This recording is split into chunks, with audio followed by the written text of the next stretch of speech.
partisipasi masyarakat kita rendah gitu karena jumlah perolehan masing-masing parpol dari semua wilayah, angka surat tidak sah ini berada di urutan kelima. Coba bayangkan Mbak Deli, kita di dalam proses seleksi KPU provinsi itu ada yang dilantik KPU provinsinya pas hari H. Bayangkan, ini pengalaman kita baik PSU di Polman, ada surat suara mengundi masuk di Polman itu dicoblos. Ini kita bisa mengharapkan, walaupun belum kita pastikan bahwa itu akan ada MK, termasuk persoalan cuaca, kondisi-kondisi yang lain. pasca pilkada, Pak Ketua KPU Provinsi Sulawesi Barat ini mengembalikan Nah, itu yang saya maksud dana. tadi. Kita minta Lumayan ya, banyak, Pak Ketua, ya? Iya, kita minta banyak anggaran.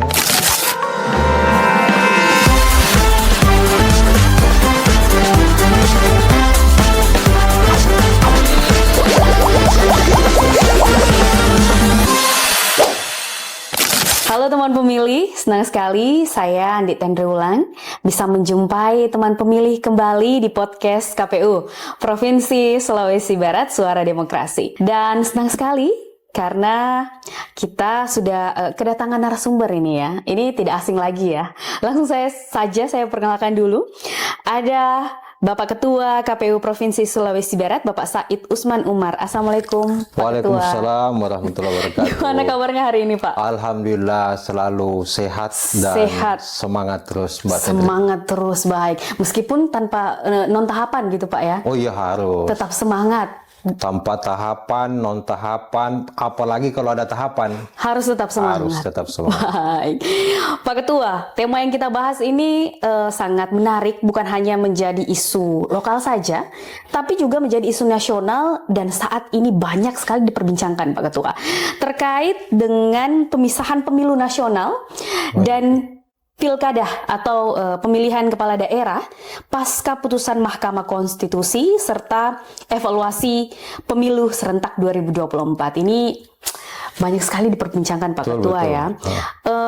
Tentunya pasca putusan MK ini adalah hasil MK mengatakan Bapak bahwa banyak sekali pertimbangan sehingga ini nasional dan daerah ini harus dipisah mengingat beberapa pertimbangan gitu. Tapi ini belum final gitu Pak Ketua ya. Iya. Sampai saat ini informasi dari KPU RI Pak Ketua, sejauh ini progres putusan MK seperti apa? Ini kan putusan MK ini itu kan kewenangannya diserahkan kepada DPR.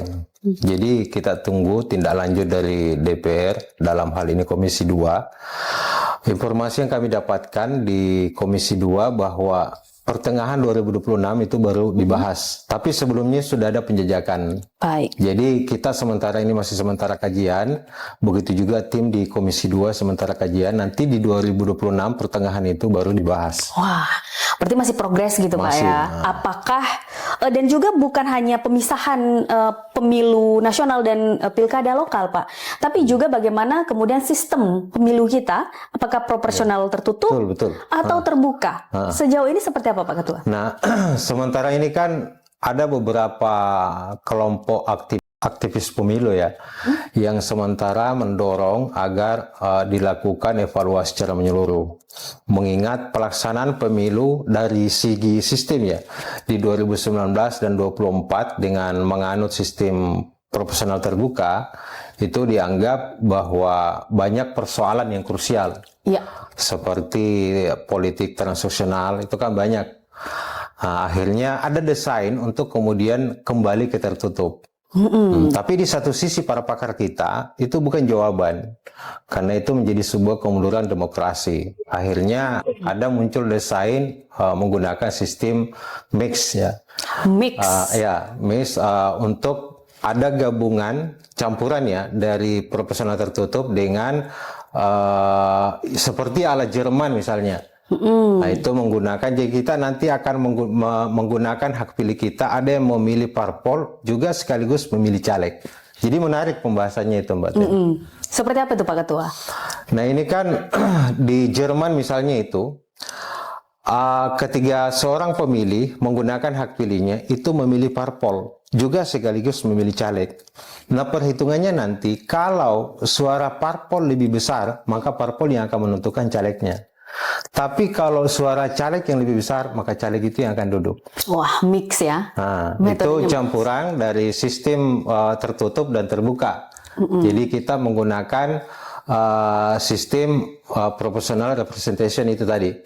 Campuran dari berbagai macam sistem yang ada itu disatukan. Dan ini agak berhasil di beberapa negara seperti New Zealand, Jerman, kemudian Korea Selatan. Itu sudah banyak yang mengadopsi, termasuk Australia. Baik, tapi menjadi perhatian juga sebenarnya Pak Ketua, kondisi negara kita kan beda ya dengan negara-negara yang ada di Eropa gitu ya. Sehingga pertimbangan-pertimbangan ini tentunya menjadi masukan juga untuk MK dan juga penggodok undang-undang. Sebenarnya betul juga, karena para aktivis pemilu, persoalan pemilu kita di Indonesia ini salah satu utamanya adalah politik transnasional tadi itu. Apakah ada jaminan dengan menggunakan sistem itu, persoalan-persoalan itu akan selesai? Ya. Kan itu tentu tidak. Makanya kalau di kami sebagai penyelenggara pemilu hari ini menata lebih awal itu memperbaiki pendidikan politik. Cuma masalahnya pendidikan politik ini hampir bisa dikatakan rata-rata publik itu menyorot ke KPU, bahwa KPU yang memiliki kewenangan untuk melakukan itu.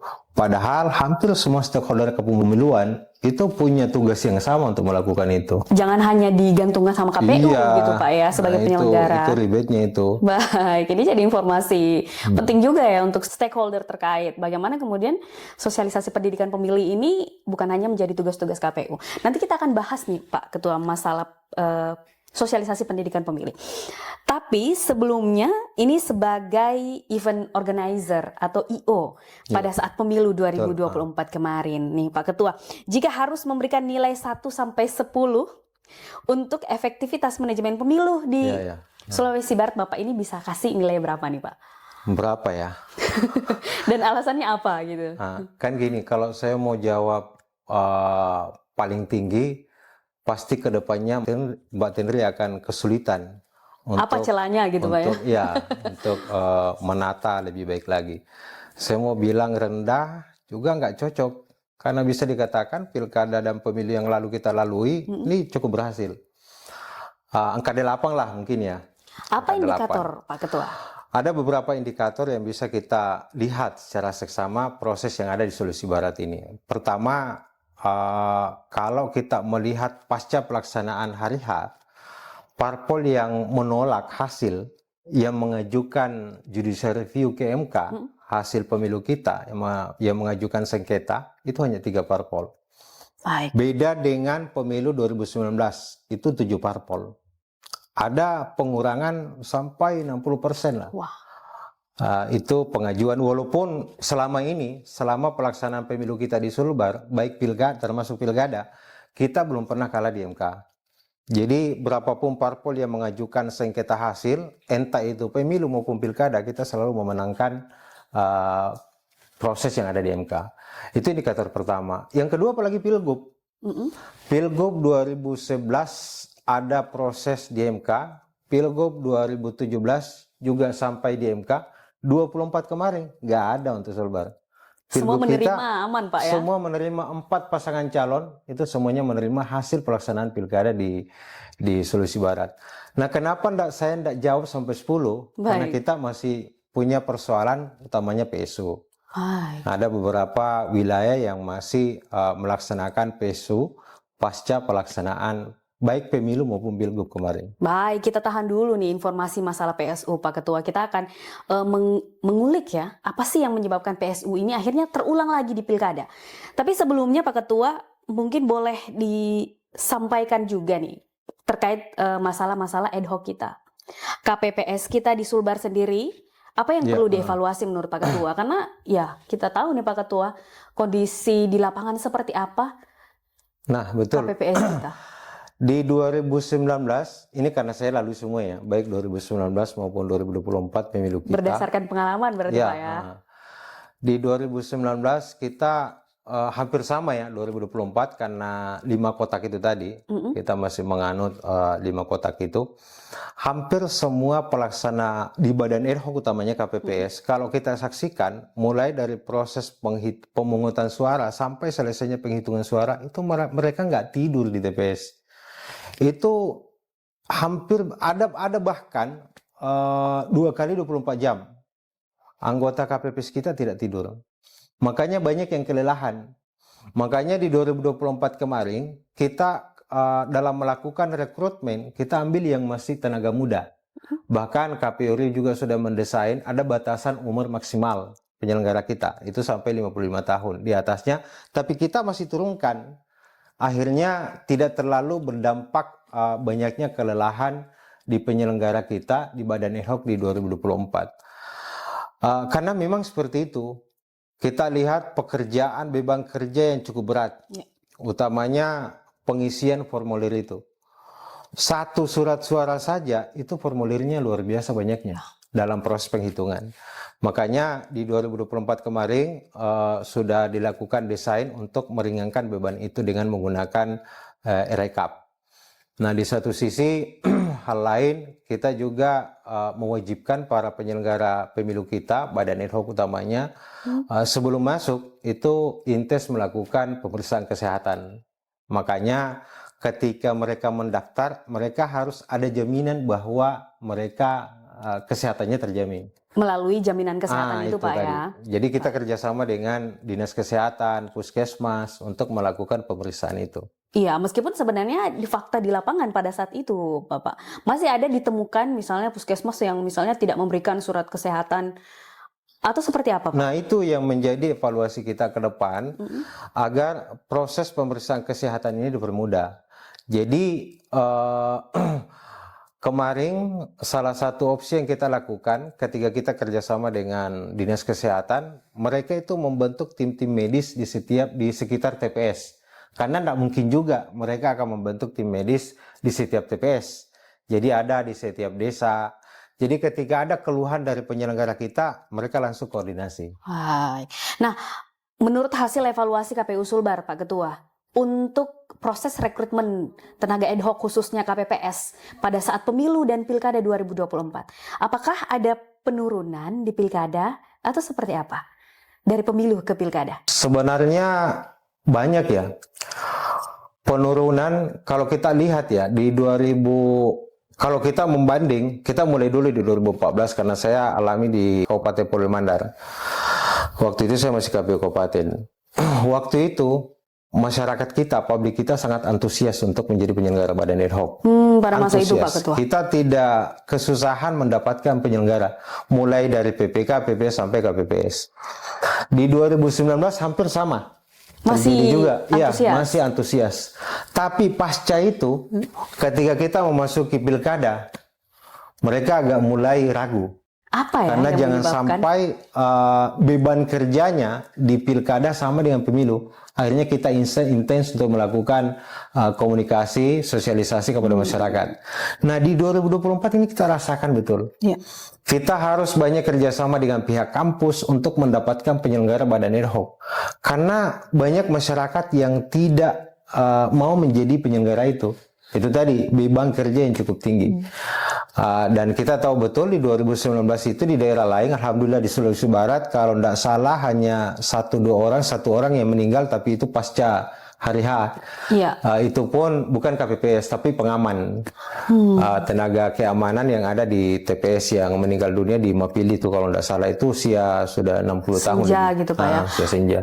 Artinya memang dari awal KPU Sulbar ini sudah mengantisipasi gitu ya. Ini jangan terulang lagi nih KPPS yang misalnya meninggal dunia karena kelelahan dan saya alami betul karena tengah malam itu saya pulang dari kantor, waktu itu saya masih di KPU Kabupaten ya. Saya pulang dari kantor, mereka itu di TPS masih sibuk mengisi formulir. baik. Itu sampai subuh itu.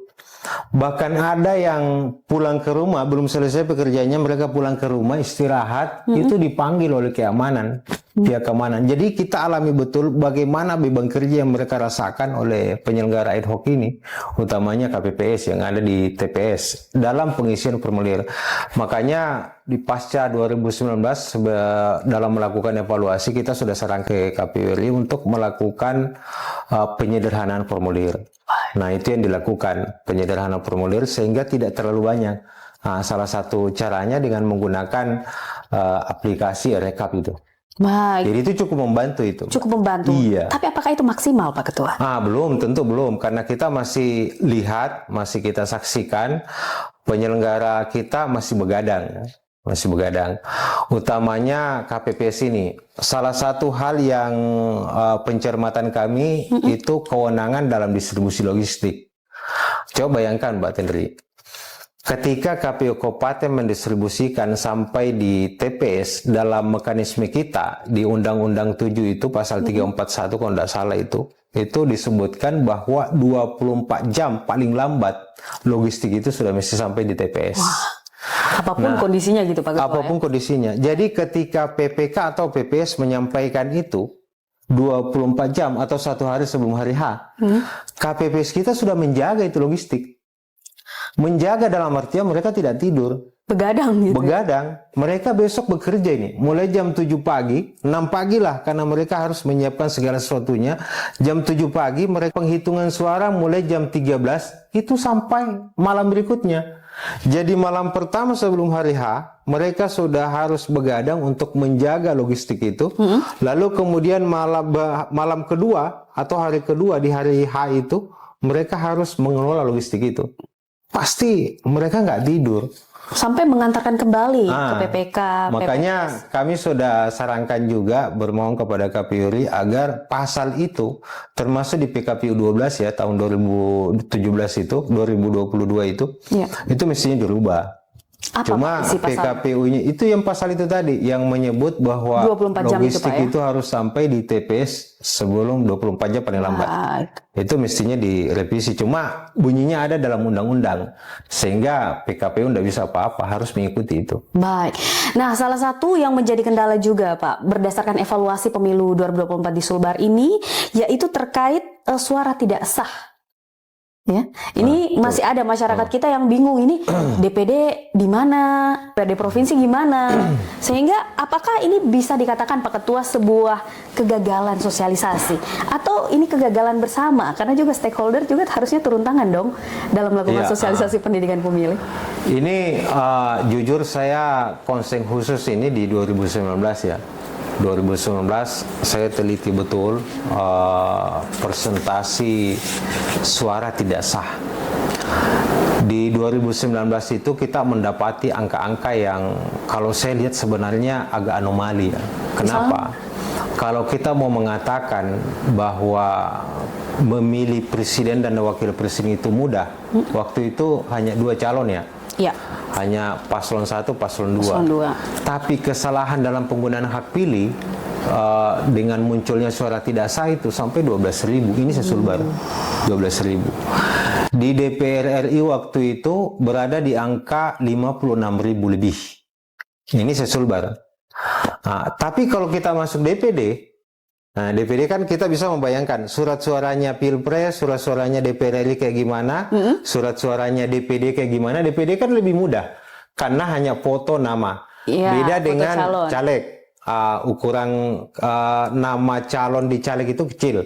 Betul. Kesalahan DPR RI itu sampai 56.000, kalau DPD 58.000, lebih tinggi. Jadi kalau kita mau mengatakan bahwa ada kerumitan ketika menggunakan hak pilih atau mencoblos di DPR, itu tidak terjawab dengan DPD. Karena DPD-nya lebih tinggi. Mestinya kan DPD lebih rendah. Kalau kerumitannya. Jadi kami bisa tangkap, apalagi 2024. Kita nyambung dulu 2024. 2024 ini hampir sama. Hanya turun 2.000-an. Jadi kalau DPR RI 56.000 2019, di 2024 itu 54.000 lebih. DPD hampir sama, masih di atas dari DPR RI. Lebih di atas lagi. Masih di atas. Ternyata angka-angka ini berlaku secara nasional. Hampir semua wilayah merasakan hal yang sama. Yang lebih ngeri itu kalau kita hitung secara nasional, angka suara tidak sah untuk 2024 itu hampir 15 juta. Wow. 15 juta. Kalau kita hitung jumlah perolehan masing-masing parpol dari semua wilayah,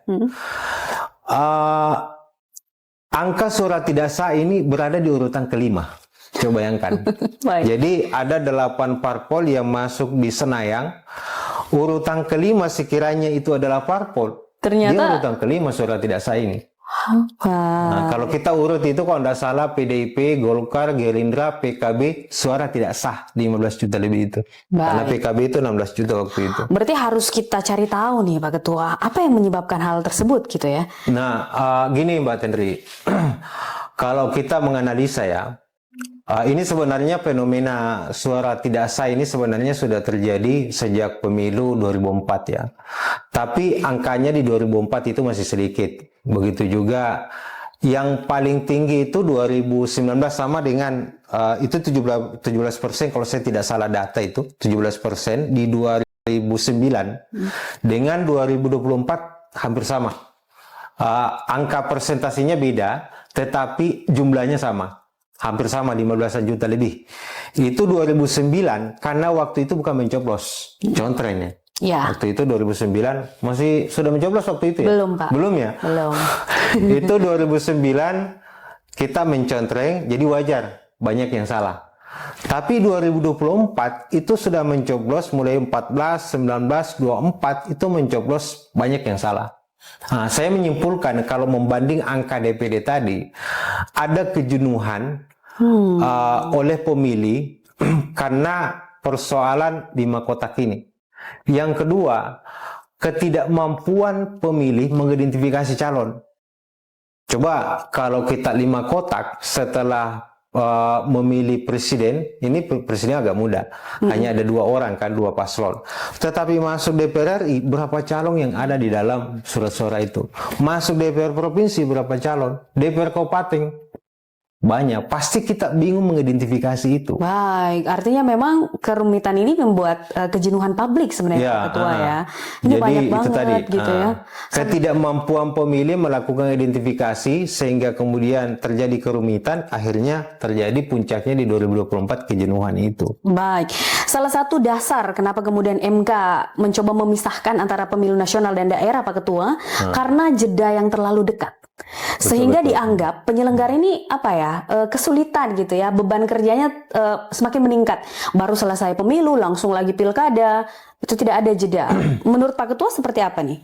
Jadi sebenarnya kalau kita melihat putusan MK ini, putusan MK 135 PUU angka Romawi 22 2024 ini, kalau kita mulai dulu dari struktur regulasinya. Baik. Ini sebenarnya kan sudah dijadikan soal pada sejak pelaksanaan pemilu 2009 oleh salah satu tokoh, saya lupa namanya, itu kemudian melakukan judicial review terkait dengan proses pemilu, bahwa untuk memperkuat sistem presidensial mestinya dan melakukan penghematan anggaran, mestinya pelaksanaan pemilu berikutnya itu diserentakkan.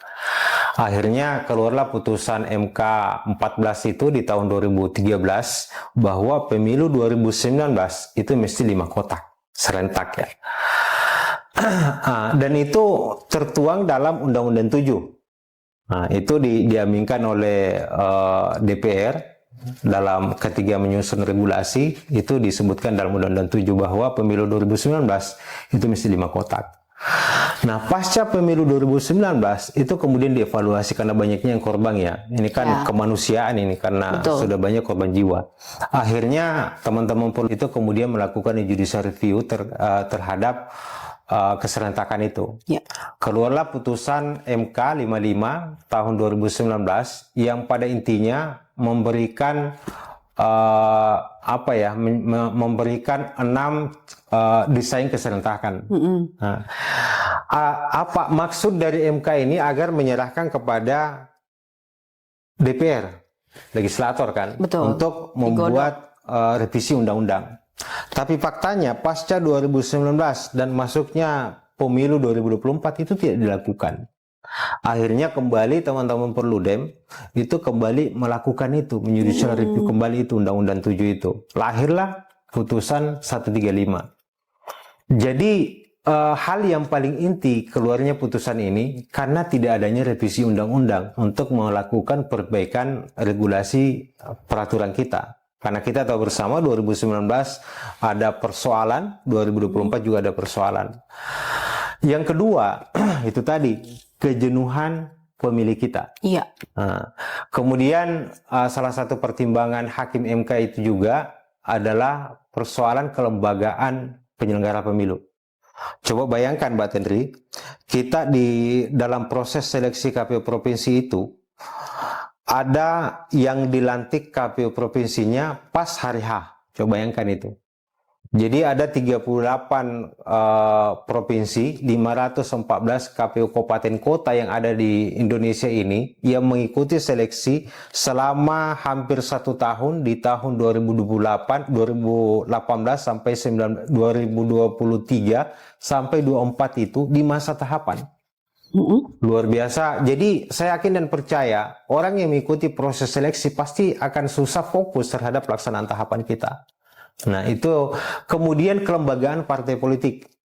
Coba bayangkan partai politik harus menyusung calon baik itu DPR RI, DPR kabupaten, DPR provinsi dari sekian banyaknya calon yang harus diusulkan di jeda waktu yang begitu singkat. Jadi tentu calon yang akan diusulkan itu tidak akan mampu diperhatikan bagaimana kualitasnya. Iya, betul. Sehingga Akhirnya, persiapan parpol juga kurang iya, gitu Pak ya. persiapan parpol yang kurang karena bersamaan itu penyusunan calon DPR RI-nya, DPR provinsinya, DPR kabupatennya. Sehingga jujur saya sebagai pribadi sangat setuju dengan undang-undang ini. Karena faktor-faktor itu tadi setelah kita melakukan evaluasi terhadap pelaksanaan pemilu 2019 dan 2024, kemudian persoalan kelembagaan penyelenggara pemilu, kelembagaan partai politik. Ini undang-undang partai politik sejak 2011 sampai hari ini belum pernah direvisi. Nah, makanya inilah adalah kesempatan kita semua, khususnya DPR RI untuk melakukan revisi undang-undang memperbaiki tatanan kepemiluan kita. Baik. Namun jika Pak Ketua tadi mengatakan bahwa kejenuhan ini misalnya dilihat dari banyaknya kotak suara, surat suara, sehingga masyarakat ini jenuh gitu ya. Tingkat partisipasi masyarakat kita rendah gitu. Karena salah satu faktornya selain praktik-praktik politik misalnya dan praktik lainnya, tapi kejenuhan ini juga terjadi. Apakah misalnya menurut Pak Ketua, jika pilkada dan juga pemilu dipisah, hal ini dapat diantisipasi? Nah gini,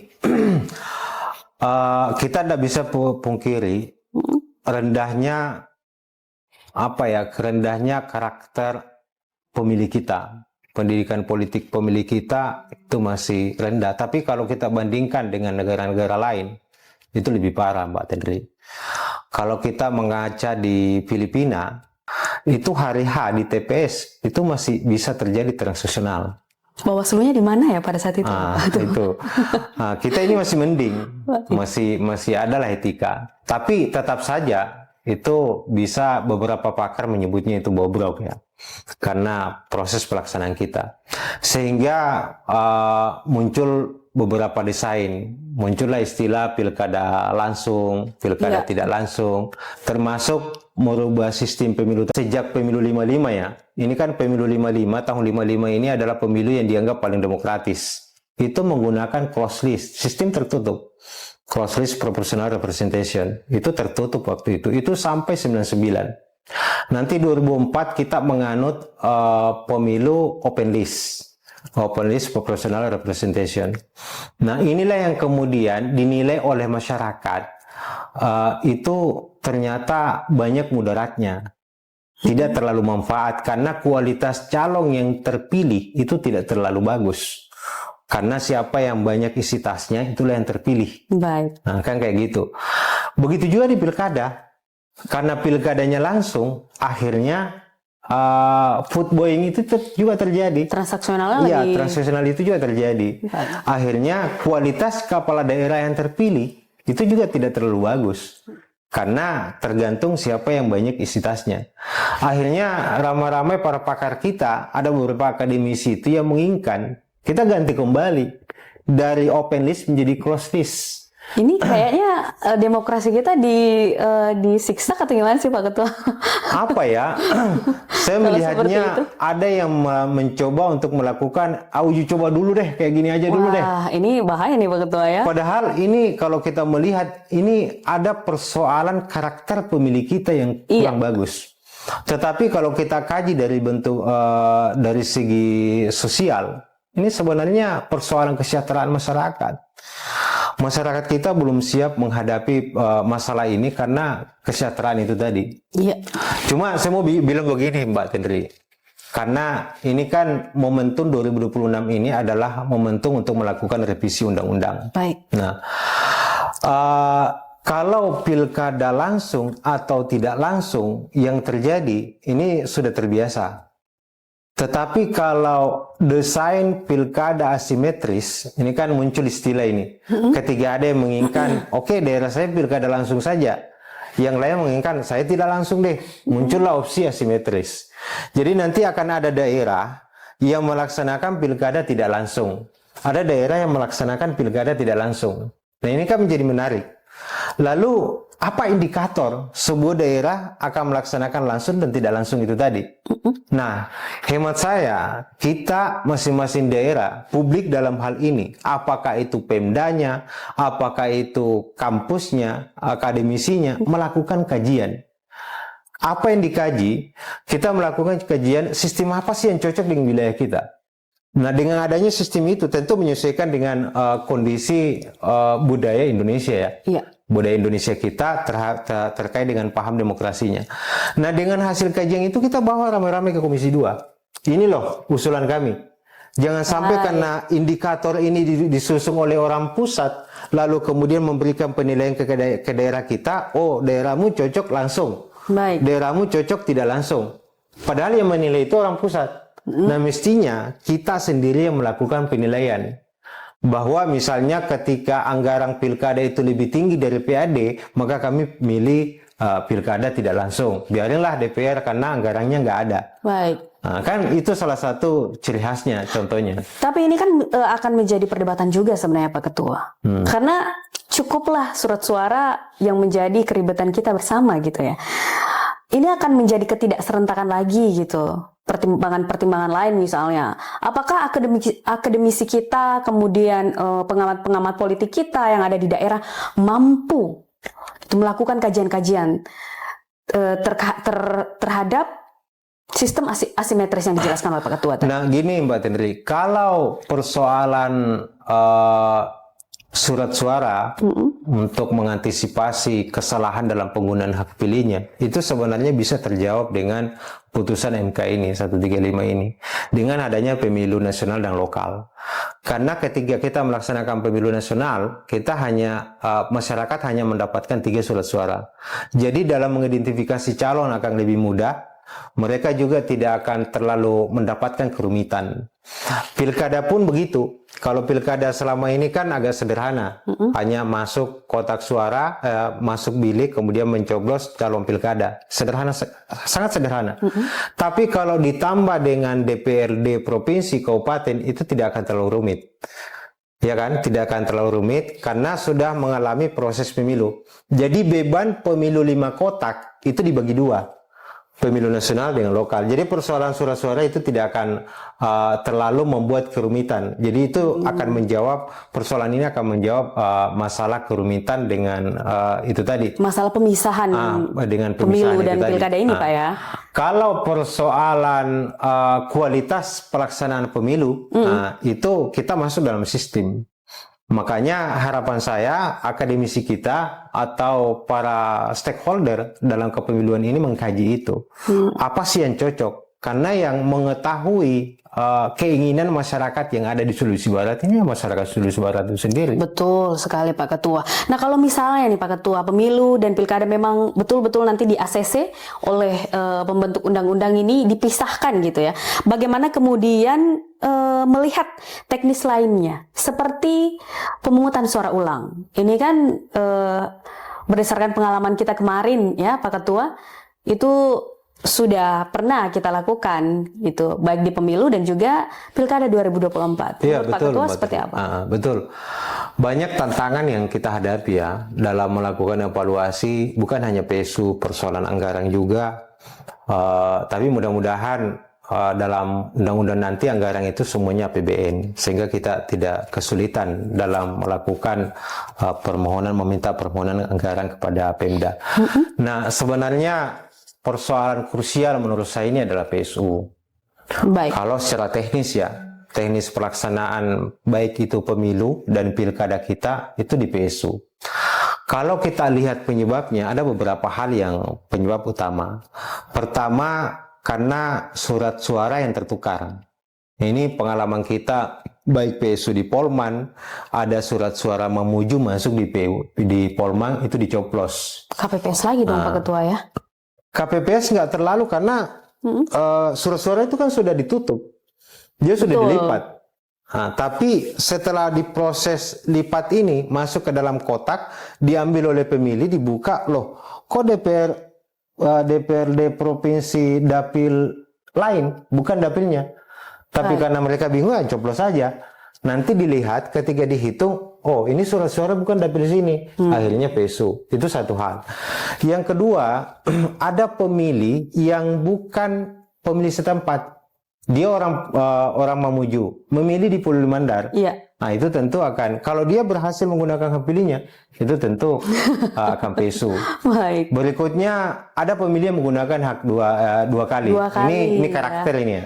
Ini Baik. susah ini karakter. Karakter pemilih ya berarti Pak Ketua ya? Kalau yang tadi, dua persoalan tadi, ini agak akan bisa diselesaikan dengan pemilu itu tadi, pemilu nasional dengan lokal itu tadi.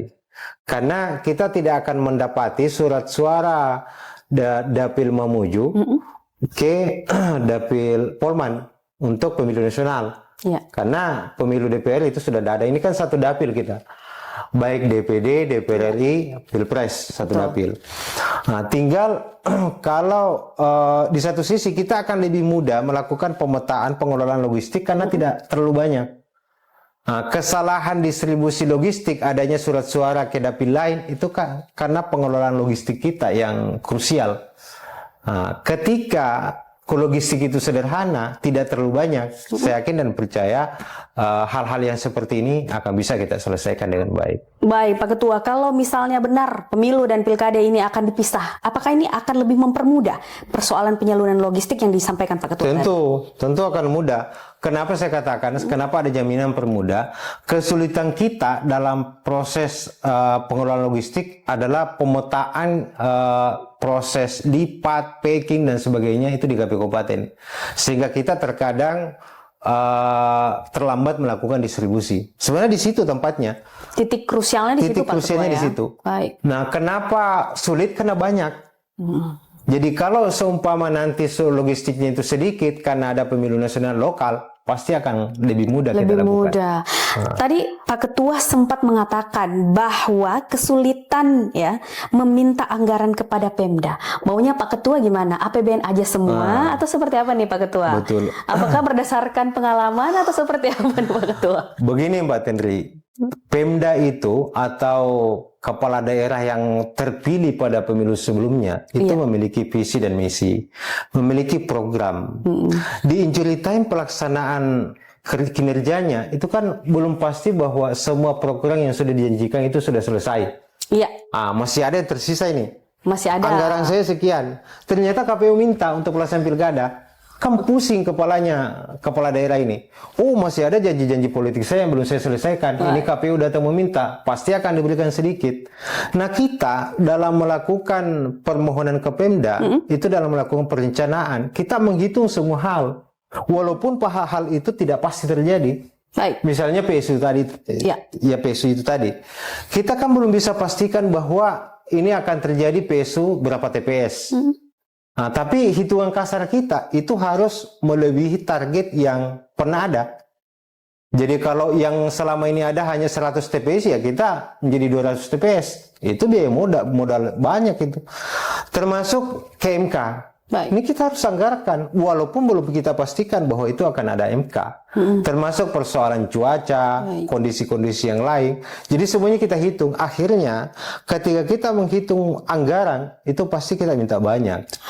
Pasca pilkada, Pak Ketua KPU Provinsi Sulawesi Barat ini mengembalikan Nah, itu yang saya maksud Dana. tadi. Kita minta Lumayan ya, banyak, Pak Ketua, ya? Iya, kita minta banyak anggaran, ya, walaupun tidak semua digunakan. Bukan hanya persoalan ketidakmampuan kita menghabiskan anggaran ya, tapi karena pertama himpitan tahapan. baik. Nah, ini yang juga persoalan yang yang bisa diselesaikan dengan pemilu nasional dan lokal ini. Adanya himpitan tahapan, belum selesai tahapan pemilu, kita sudah masuk tahapan pilkada. Kita masih berproses di MK, tahapan pilkada sudah harus jalan. Baik. Makanya sosialisasi itu, kegiatan-kegiatan sosialisasi itu banyak yang tidak jalan.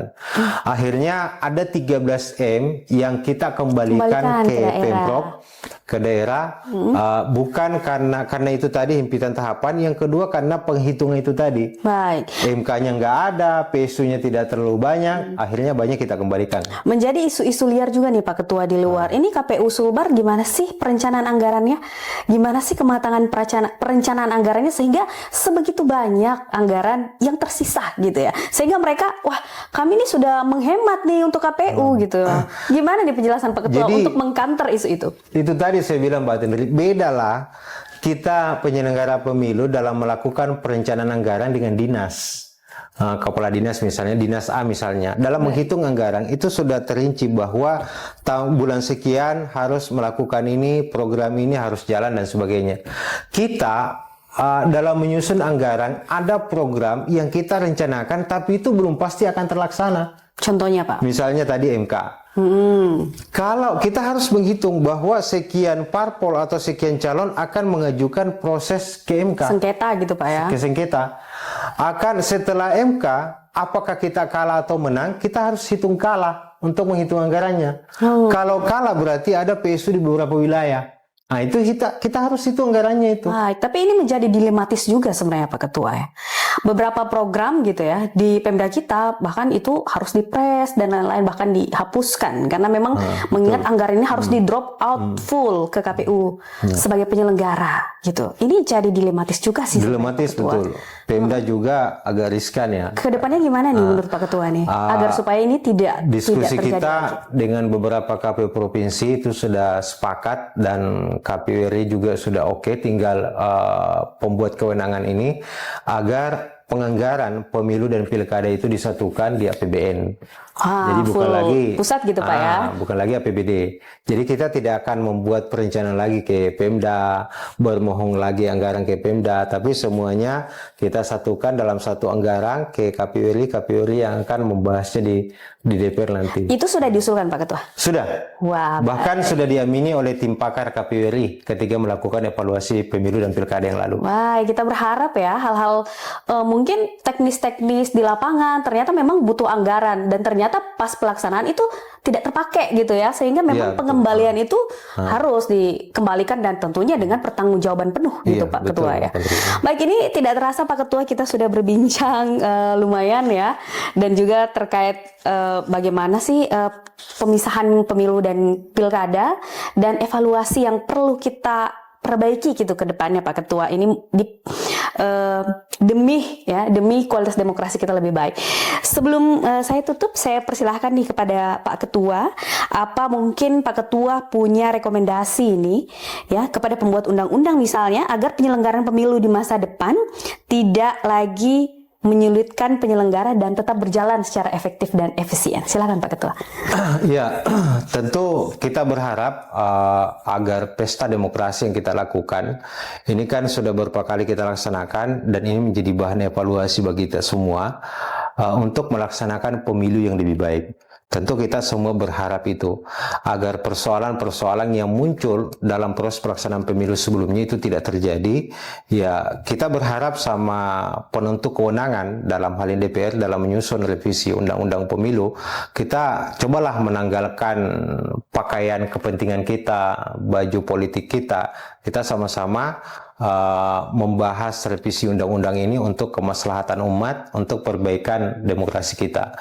Di satu sisi kami juga mengajak kepada publik, khususnya masyarakat Provinsi Sulawesi Barat, agar bisa melakukan kajian terkait dengan desain pelaksanaan pemilu kita. Ini waktu kita sekitar 6 bulan berjalan, ini bisa kita gunakan untuk membuat kajian, lalu kemudian kita dorong ke penentu kewenangan, sehingga pemilu ke depan itu adalah bagian dari masukan kita. Tentu dengan standar ilmiah ya, karena saya yakin dan percaya KPU DPR RI juga akan menolak kalau hasil kajian kita tidak berbasis ilmiah. Betul. Tentu kajian kita ini berdasarkan pada konteks seperti apa wilayah Provinsi Sulawesi Barat. Satu poin itu tadi, Mbak Tenri, saya tentu agak kita tentu agak miris ya kalau kursi DPR Provinsi Sulawesi Barat, Dapil Sulawesi Barat yang tadinya 4 menjadi 3. Kan agak riskan, karena betul, Pak. bagaimana pembangunan Sulawesi Barat ke depan agak susah kalau kursinya menjadi 3, padahal Semakin kemarin sempit 4. gitu, Pak, ya, Nah, semakin itu sedikit. pentingnya kita melakukan kajian sehingga kita mampu mempertahankan itu.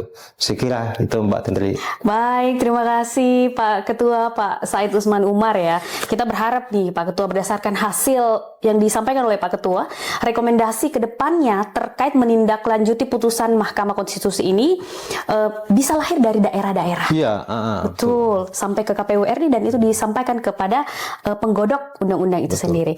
Sekali lagi terima kasih Pak Ketua. Oke, sama-sama. Sudah memberikan informasi yang sangat menarik ya untuk kita semua ketahui terkait dengan pemisahan pemilu nasional dan daerah pasca putusan MK serta evaluasi pemilu 2024.